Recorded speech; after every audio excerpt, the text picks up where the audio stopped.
As many of you know, over this past month, we've actually been having these standalone messages over the month of May, really hearing from different voices about what God is doing in our midst. And today's speaker is someone who many of you know.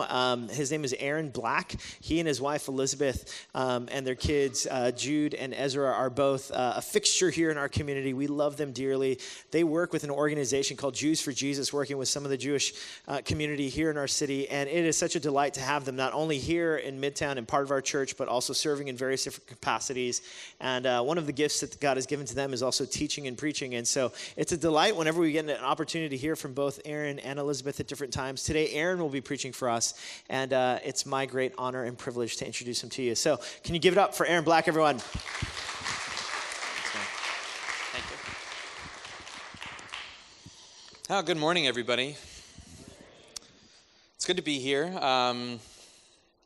I'm looking forward to this. I spoke already at the early service, and it's nice because then I can make all the mistakes, and you guys get the good message now that I've had a chance to work on and reflect on. So good job for showing up later. You got to sleep in more, and you hear a better sermon.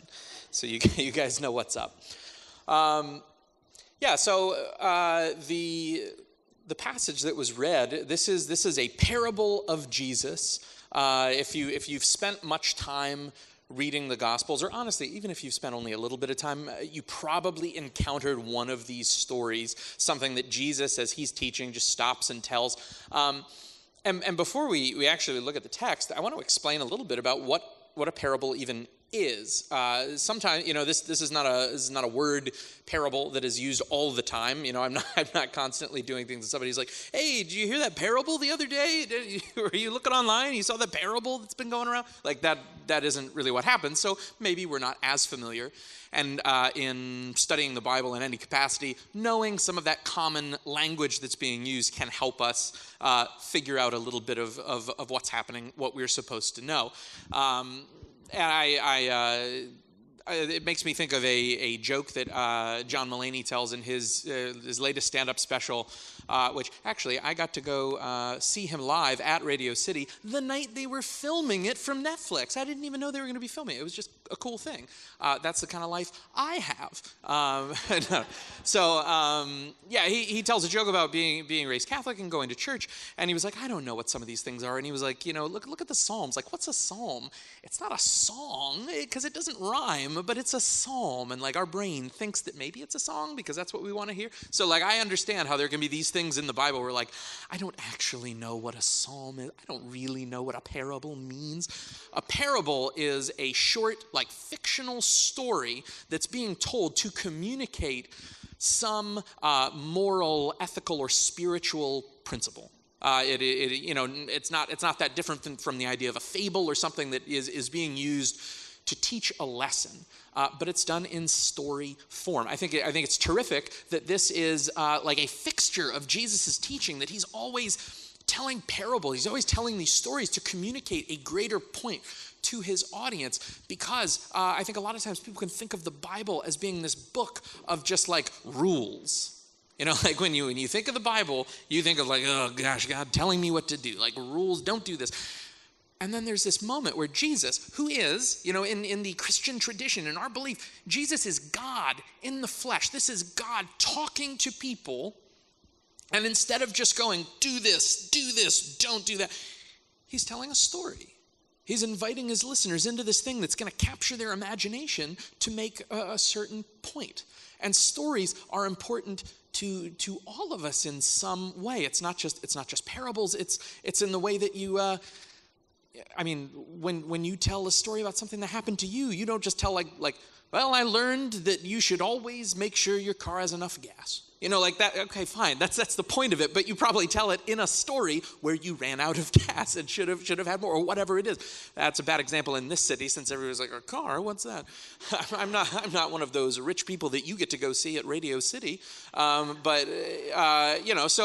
But you know what I mean. We tell a story, and even something like you look at like Avengers Endgame that has made $3 billion around the world because people are so invested in these stories. These aren't even real people. I mean, the actors are real people, but Spider-Man isn't a real person. Sorry, it's these stories though that we connect with. I went to see Endgame, and no spoilers, but I cried through like the last 45 minutes. Because I'm a child at heart, and because I connected with this story. I've been watching those specific stories for like 10 years and like 21 movies, and now it's something that really moves me and connects with me, and it's this story. And that's what Jesus is doing in telling these stories, not just to be like Captain America, he's awesome, but to be like, I want you to understand something about the kingdom of heaven. I want you to understand something about the world around you and about your relationship to God. So Jesus, at this point in the Gospels, Jesus has been telling a bunch of parables, and they all go something like, there was a rich man, there was a guy who owned a vineyard, there was a whatever, like fill in the blank, there was somebody who did something, and that's kind of like, that's sort of the gist of it. These aren't like heavily detailed stories. They're being used to make a point, so he's not like just painting a picture of this entire world, but he is trying to communicate something through understandable figures that you're like, okay, I can picture somebody that owns property. Great. There is a manager, an overseer of great. I can picture a boss. So that's what Jesus is talking about. And so in this story, this one is actually what caught my attention about it and has really for years, why I've kept coming back to it, is because there's a couple things about this parable that are a little bit different than some of his other parables. He tells this story with a little bit more detail and specificity, and I think that's worth paying attention to. Let's get into it and see what some of this might mean. See what he's telling. So Jesus starts this story by saying there was a rich man dressed in purple and fine linen. He lived in luxury every day. And some other translations don't even say lived in luxury. So I was reading the ESV the other day, and it said feasted luxuriously every day. So you've got this idea that he, rich man, he wears the nicest clothes, fine purple, like this royal color, linen, lives in luxury, feasts luxuriously every day. This guy is on top of the world. He's got it all. And in contrast, at his gate was laid a beggar named Lazarus, covered with sores and longing to eat what fell from the rich man's table. Even the dogs came and licked his sores. So incredible contrast here. A rich man on top of the world, clothed in the finest garments, lives apparently in a gated community. And then you've got this beggar who is laid at his gate. And I think even the language there of this guy being laid at his gate communicates some kind of lack of agency. Like maybe this man was handicapped in some way. Maybe he couldn't walk, so he didn't even like show up there. And you're like, well, and there was this beggar who every day came to his usual spot. No, like he was laid at this rich man's gate. And he was covered in sores. And I don't know if that's leprosy or something like that, but this is communicating uncleanness in Judea of this time, according to like Jewish religious law, being covered in like open wounds. That's like ceremonially unclean as well as socially maybe dangerous. So he's laying there and he's longing to eat what fell from the rich man's table. So what he wants is like to go through this rich man's garbage just to get a little bit of food. And the dogs come, even the dogs come. Jesus is laying it on thick, like, oh boy, even the dog, if it wasn't bad already, even the dogs come and lick his sores. And dogs at this time in history and in this part of the world were like unclean scavengers. They were kind of dangerous and they carried disease. They weren't man's best friend. Nobody was like, dogs, great. Like these were not there to help you. They were there like compounding this man's torment. No rich person had to deal with dogs coming and like licking their sores. That was not, these dogs weren't like, let me help you, buddy. Like I'm give you a lick and it'll bring some color back to your cheeks. Like this was not what was going on. They were unhappy. So rich man has it all. The poor man has nothing, except Jesus does something very interesting here. we see that the poor man has one thing that the rich man doesn't, and that's a name. Jesus gives him a name. He says the poor beggar named Lazarus. Now, this is not, I don't believe there's any reason to think that this is the same as Jesus' friend in real life, Lazarus, who died, and Jesus miraculously brought him back from the dead. This is, a kind of a common name for the time. But the name is significant because it comes from a Hebrew name, Eliezer, which means God will help. And I think one reason why Jesus is giving a character a name like that is because, it's important to know that God, like as we see later on, God is the one that will help him. And the flip side of that is that, God will help, man is not helping. Other people are not helping. I guess maybe the people who laid him at the rich man's gate, but like a lot of good that does him because then the dogs are coming and bothering him. So God will help, people not helping so much, especially not this rich man who is just on the other side of the gate, not helping. And this is important for a couple reasons. Like, why is Jesus choosing to give this character out of all the parables where he's like, there was a rich man, there was another guy who was rich, there was some other guy. None of them have names, and now we've got a character who has a name. And it's not the rich man, it's the beggar. It's the beggar. And that, I think that's because there is something about taking the time to explain somebody's name or like affix meaning, identity to something that is really special and really important. Jesus is telling this parable that on the surface begins like a lot of his other stories, which again are kind of also common for the time. But now he's doing something that's very subversive because the crowd, when they're first hearing, oh, there was a rich man, what you're thinking is, the good guy. He's done something right. He's this rich man. Oh, and the poor man, this beggar, he's unclean and dogs, whatever, like good guy, bad guy. And instead, Jesus is like, the poor man though, in this story, he has a name. The rich man, I'm not even gonna bother giving him a name. It's the poor man that gets a name. And a name is something that even today, like we consider that kind of important. Like I know plenty of people who, one thing that they really want about like achieving success or achieving fame or wealth or something is this idea that like, yeah, then people will know who I am. All the people that doubted me, well, someday everybody's going to know my name when my idea, whatever, when I make that money or whatever, and so Jesus is even then taking that idea of like, yeah, who knows whose name in this story? The rich man, who knows? The poor man, he's got a name. And I think that's very important. Also, in Drew mentioned in a sermon a couple weeks ago, there was a story. This wasn't a parable. This was something that Jesus did. One of his acts of ministry was that he healed a blind man who was born blind. And one of the things that some people in the crowd who saw this, what they asked was, this guy born blind, who sinned that he was in this condition? Was it him?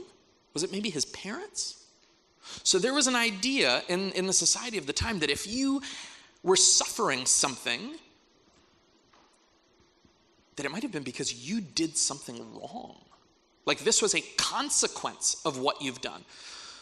So the rich man, he's rich because he made the right choices, or maybe his parents made the right choice. Like somebody did something right, and he's living a life of means and a life of plenty.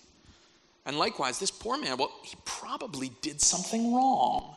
And that's why he's a beggar covered in sores. This is totally disreputable and something that our society doesn't respect. And it must be because he did something wrong. And yet, he's given a name in this story and the rich man isn't.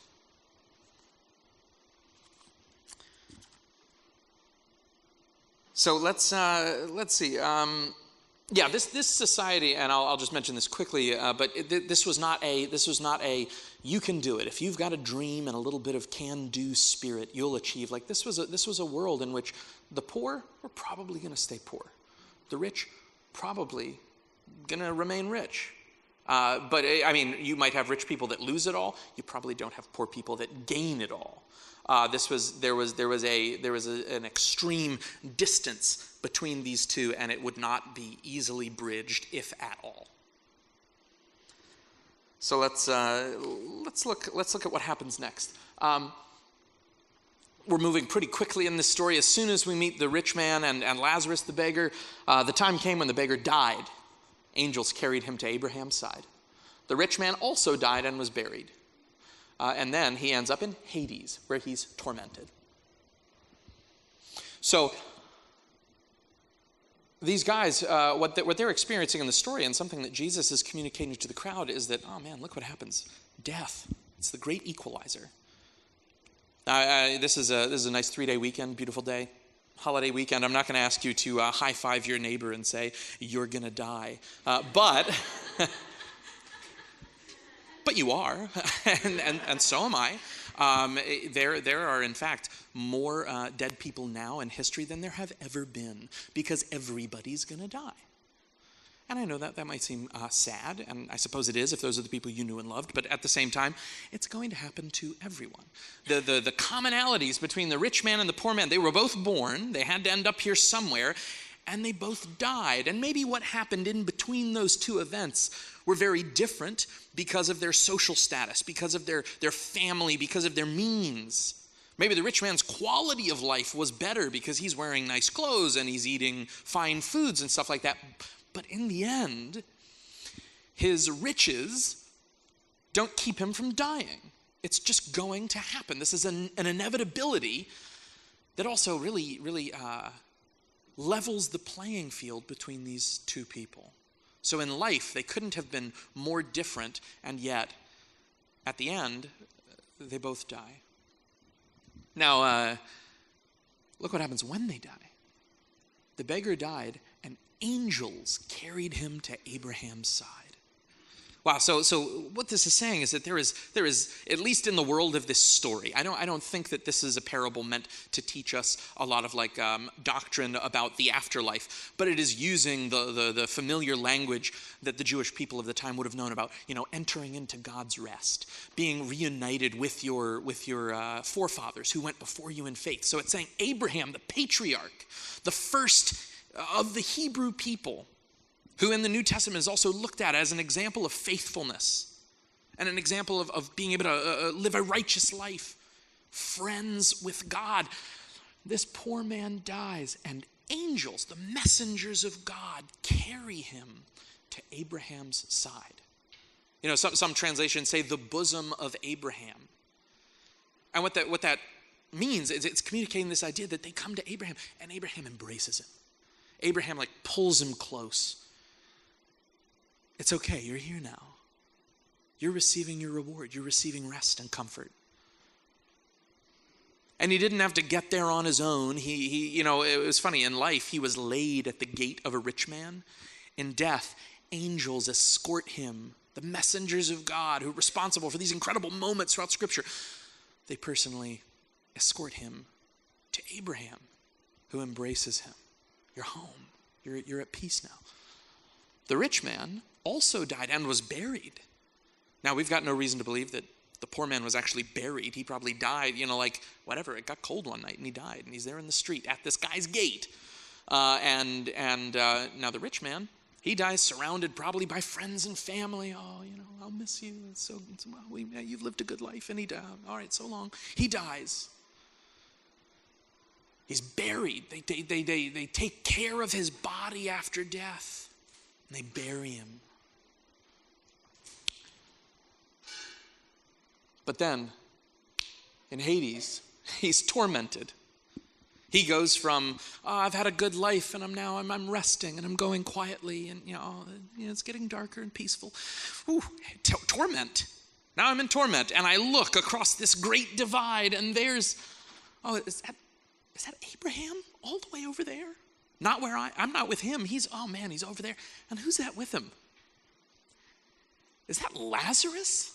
The beggar? The guy who was always covered in sores and going through my garbage? Like a first century Middle Eastern raccoon?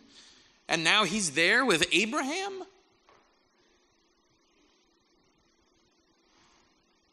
So he says, Father Abraham, have pity on me.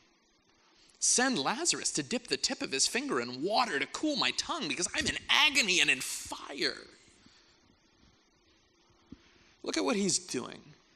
Look what this guy is doing in death. Everybody's gone on, to their reward. And this guy calls out to Abraham and says, can you send Lazarus to give me some water? It's so hot here. Can you get him to give me water? In this situation where we see your life has been weighed, you have received some judgment by God, and this rich man has gone on to what he apparently deserves, and he's still treating Lazarus like a servant, even though we now see that Lazarus somehow was his moral better. And he's not even addressing him. He's talking to Abraham and saying, can you make this guy come over here, stop his rest and comfort, make him come here where it's terrible, and just give me some water? What arrogance. What arrogance. I can't believe this. And the people of the time would have understood something about, the Jewish idea of the afterlife, which means that the people who go on to that rest and comfort with God and with your forefathers, it's not because you had a lot of money. It's because you responded faithfully and obediently to God. You had a life spent pursuing God in obedience, pursuing righteousness faithfully. Doesn't mean that you're perfect, that you don't have to be perfect, but it's pursuing.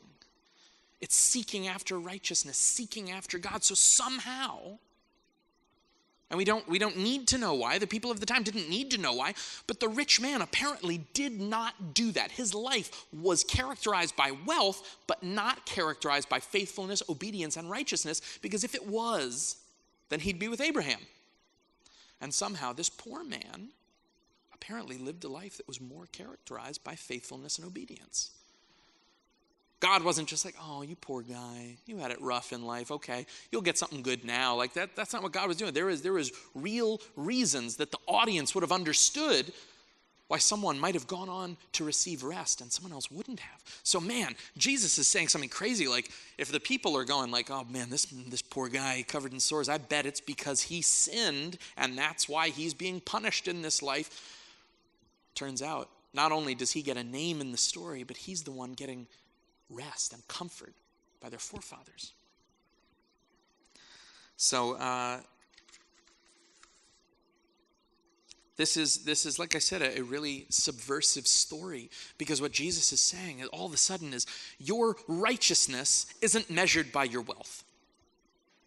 Your estimation in the eyes of God isn't measured by your place in society. Just because the quality of your life might be better doesn't mean that your soul is healthier or that you're pursuing God through righteousness and obedience.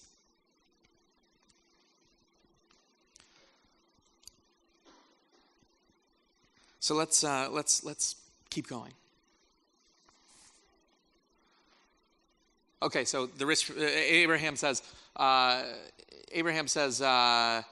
Let's see. Yeah, he says, "Oh, son, remember, you received good things. Now you're not getting good things now. Besides all this, listen, between us and you, there's a great chasm. We can't cross this. Yeah, it can't happen. That's the way this thing is designed. Sort of like, I would if I could, but we can't. The gap is too big. Even greater. The gap between them now is even greater than the gap that was between them in life." The gap in society between this rich man and the beggar is nothing compared to the gap now between them in death. And I'm sorry, we just can't go across. So he says, the rich man, if we go further, the rich man is like, okay, listen, then I beg you, send Lazarus. Again, send Lazarus. Interrupt his rest. Send him to my family. I've got 5 brothers. And let him warn them so they won't come to this place of torment.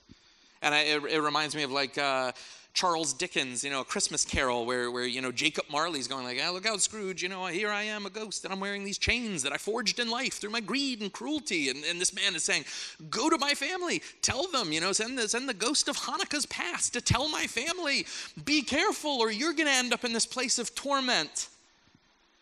And here, Abraham's not like, I would if I could, but the gap between, Abraham says, nope.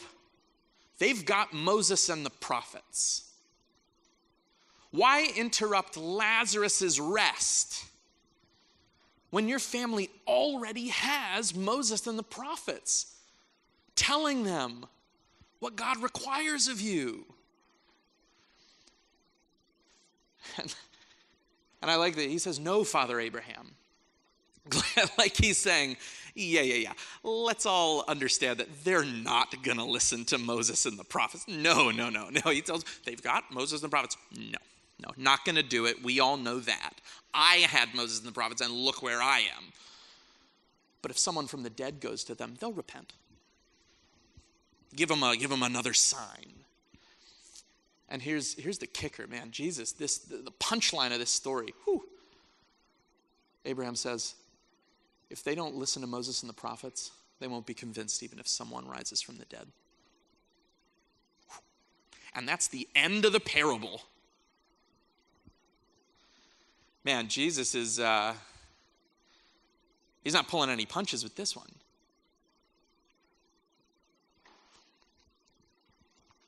You've got the rich man who's still saying, send Lazarus. Send him to tell my family. No, your family's got everything they need. Your family has right now the same information that Lazarus had. And that was good enough for him. Why don't you think it'll be good enough for them? Is there something about their lifestyle that might be getting in the way of them paying attention to Moses and the prophets?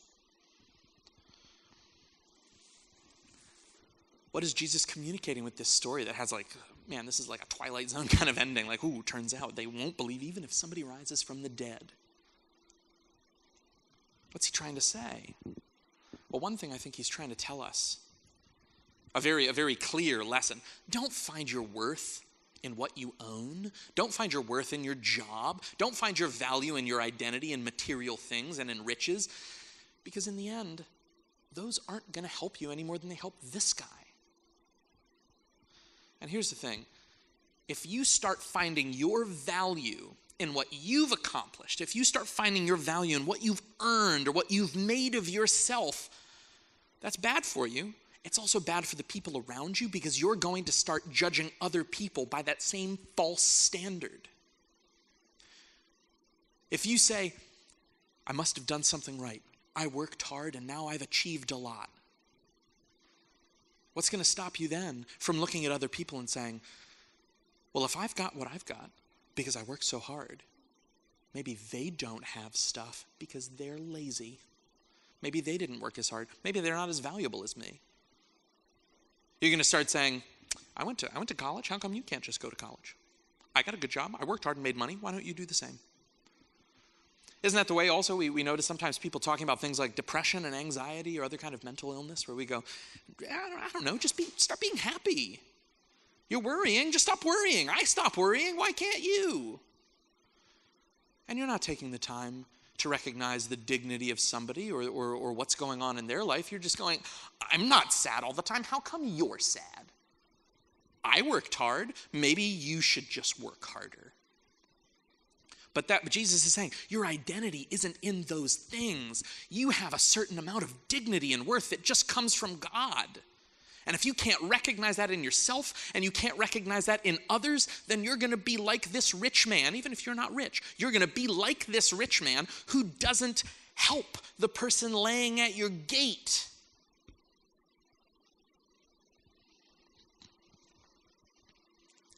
But I don't want us to walk away from this just asking ourselves, oh man, which character in this story do I want to be? Am I going to be the rich man or am I going to be Lazarus?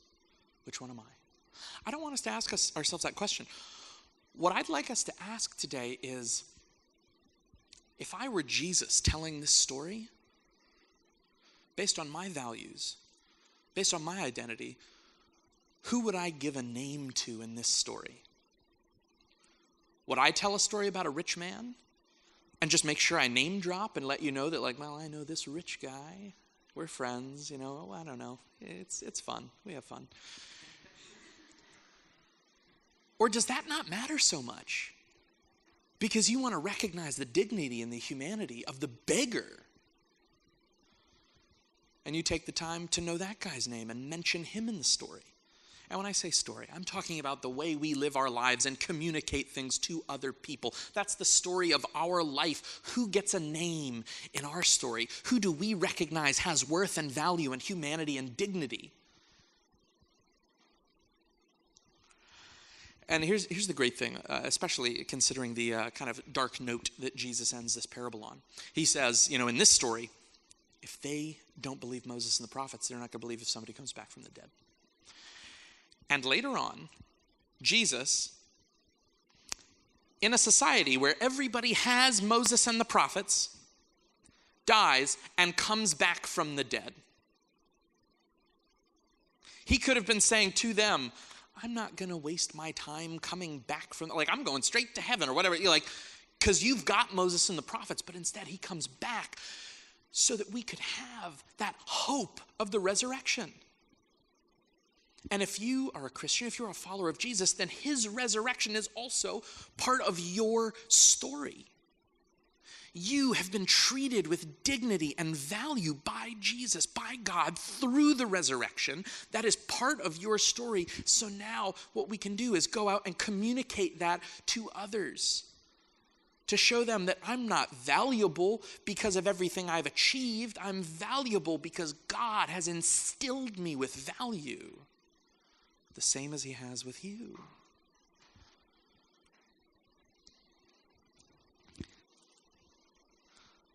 So that's what I want to say to us to really challenge ourselves today. Let's leave and ask, when I tell stories, when I tell the story of my life, when I communicate something about myself to other people,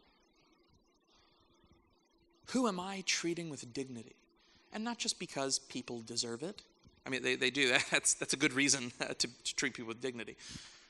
But also because we have been treated so generously by God. We've been treated so generously,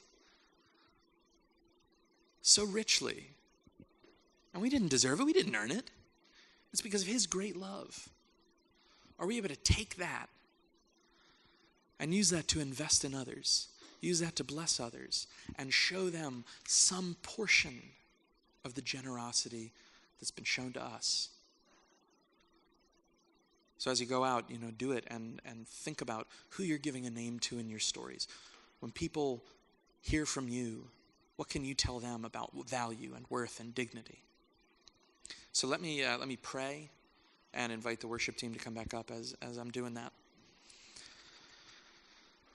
Lord, thank you so much for your word. Thank you that you have, take the time to connect with people in ways that really capture our attention and capture our imagination, where we can see ourselves in these stories, we can see others in these stories, that this is no less true 2,000 years later than it was at the time.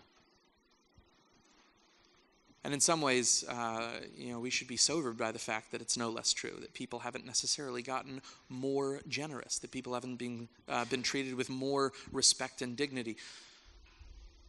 But we have the ability to do that. We can make those differences in our lives and in the lives of people around us. God, I pray that you would, just like you captured people's imagination through these stories, capture our imagination through the dignity of others, through the value that you place on them, that we could communicate that to people through Jesus, not because we're so good, we're so enlightened. Again, we haven't achieved this. It's been revealed to us, and we've embraced it. And I pray that we could communicate that to others, that they could also see it through you and through the hope of your resurrection. I pray these things in Jesus' name. Amen.